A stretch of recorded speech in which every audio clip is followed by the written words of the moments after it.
Awak tank Brigade Kelima Angkatan Darat ke-51 Rusia beroperasi di wilayah Kurakovo.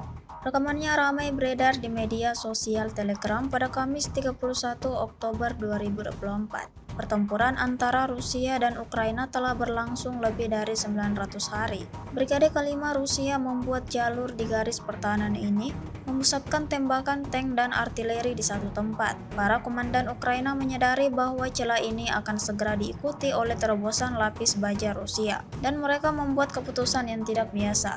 Meskipun ada serangan dari artileri Rusia, mereka menutup celah tersebut dengan tank Ukraina. Hal ini terlihat pada rekaman kontrol objektif. Awak Ukraina 2 kapal tanker melompat keluar dan mencoba melarikan diri di reruntuhan Kurakovo. Rekaman hitam putih ini siang hari tetapi difilmkan dalam mode pencitraan thermal, menunjukkan bagaimana helikopter dari Brigade Kelima menghancurkan awak tank Ukraina.